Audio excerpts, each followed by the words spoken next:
Hello everyone, it's Big Alski. Well, I decided to farm in Chapter 7. I actually just farmed the bats right after, by this save statue right here. Gives you about anywhere from 600 to 800 every time. It takes a lot, but you really want that money. There's a little shortcut I saw dropping down.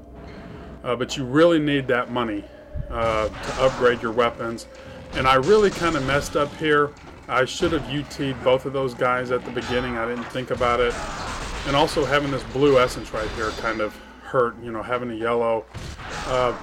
These fights right here, the fight right before the zombie challenge and everything, you know, every little second is worth so many points. And got a lucky intercept there. And it's about not wasting any moves, you know, getting hit, getting knocked down, things like that. All that time, you know, adds up, you know, a few thousand points here and there. And then all of a sudden, you know, by the end of the game, you know, it turns out to be like 1,000,000 points. You know, I've gotten like 3,000 or 4,000 points better than, you know, on this fight right here. I wish I had the time to really go back and optimize, you know, each account or each fights, but you know, I just don't have that right there. But anyway, you know, I want to farm those bats, you know, so I can have a ton of money. I actually went back up before I dropped down into the pit coming up, you know, so I can upgrade my wooden sword to level 6. I can buy the Inferno Nimpo. I can upgrade my dragon sword. I can you know, and start getting extra money. I can max out my devil elixirs and then go back and farm some more, because I'm still going to need to you know, upgrade stuff in Chapter 8.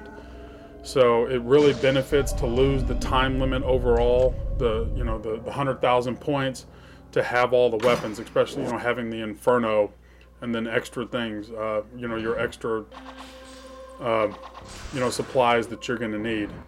Because once you drop down here again, you're not going to be able to go back up and do any farming. So here, you know, got a lucky that some of the flying swallows connected. You know, you can get shot out of the air there. And, you know, whenever the flying swallow misses, you can always go into a UT with, or an ET or a UT with the flail. So I'm going to go back and get the scarab here before I drop down to the pit. And I'm going to show these fights right here because a couple of them were just awful, especially when I come out again.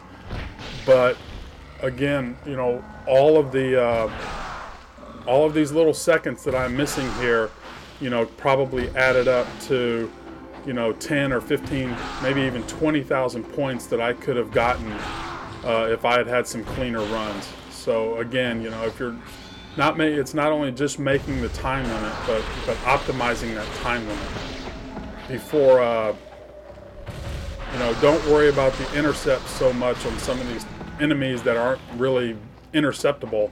You know, I should have released my UT there to start on the zombie.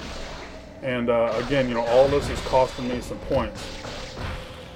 You know, I missed some intercepts there. I could have made it, but you know, that's just kind of the nature of the beast right now when you don't have that much time to play. So I'm going to drag this essence into the blue room, and you know, there's no point in doing the little shortcut trick that people have shown in NGB. If you want to know what that is, just watch my NGB hard commentary runs and you'll see the shortcut that I'm talking about. But here you just arrow them.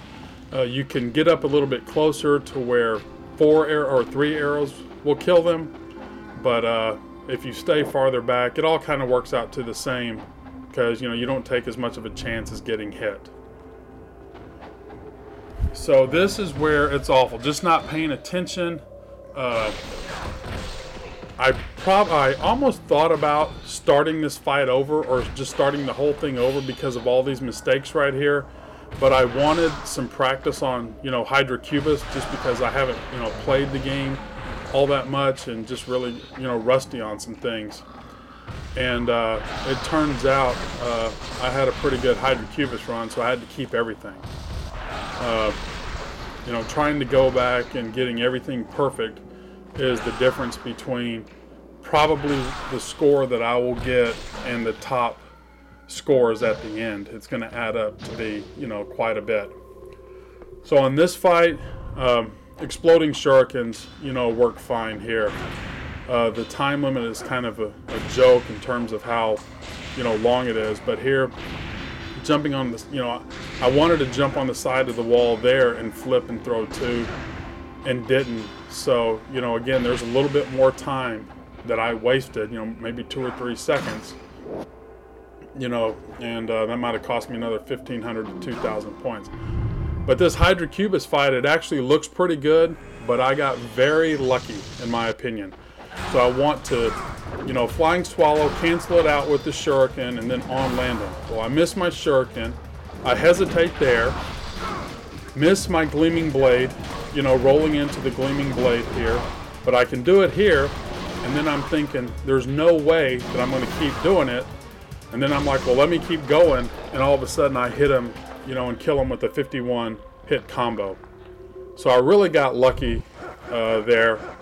Now remember, both pillars flip up on both sides, so go back and restock if you need to on anything, and save on that side, because if you save at the statue back here before you do this fight and have to restart, it will not be a timed encounter. But here's a perfect example of efficiency. Knowing the essence that you have around you, knowing the enemies, you know, make sure after you kill a guy to redirect your UT towards the other zombies. Now I might have been able to intercept here, but you know, I'd rather, you know, not take the chance and you know, getting hit and messing up. So I had a pretty good good time here. I actually beat my other one by 3,000 points. So it just goes to show you those few seconds really help. Now this fight was pretty tough, you know, to make. It's only ghost fish and you can do this, but they only come down 3 at a time. And you know, they spawn in different locations. I mean, I tried a lot of different things and finally got a little lucky here. I lit the fire wheels, but I really didn't need to do that. So I went back after this fight and you know, what I showed on here and tried it again, and I didn't have to use, you know, the Nimpo. So my score is a little bit higher too, not by much. But again, here, you know, they come in waves of 6, so watch your kill score and make sure you get them. And you know, I do a longer combo right here to make sure I get all the 6, because you don't want to stop your combo and then get nicked by one. You could also maybe UT your way through that, but again, you know, if the fish nick you, you're in trouble. So I go and save, you know, down by the elevator, and then do this fight and just Nimpo it, and then I actually go back down and save again, come back up and Nimpo, so I can replace, you know, the essence. Now I showed this fight right here, how this is bullshit, how the you know, the X will miss. You know, it catches here, X, Y, X, X, X, Y will catch, but watch it here. I do X, Y, X, X, and it doesn't catch, and none of those hit. So the only reason I'm showing this video is to show some of the things that you can intercept. You can intercept that attack, and I didn't do it, but here's some orb intercepts that you can do right there, and you can pillar intercept. I didn't do it there. You can intercept the swoop attack. But see, it caught here. I just wish it was more consistent. Now, I want to use my Nimpo, or I don't want to use any of my Nimpo. I'd rather use the Rebirth, because I don't want to have to buy Nimpo for the next chapter. You know, I want to keep my 3. So here's some intercepts on the pillar, and then, you know, I'm just going to finish this out. You can intercept the stomp, you can intercept the swoosh, but here's basically what I decided to do. This is where the Inferno, even though it's at level 1, just Gleaming Blade her, and it would be nice if you could get to the side where you could keep her next to the wall in there so she doesn't get too far out. But, you know, and then maybe X+A to target a little closer.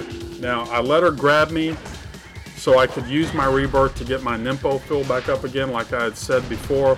It cost a few seconds, though. You know, maybe there's a more efficient way of doing that. But, you know, having a little under 30 seconds is, you know, a pretty good score.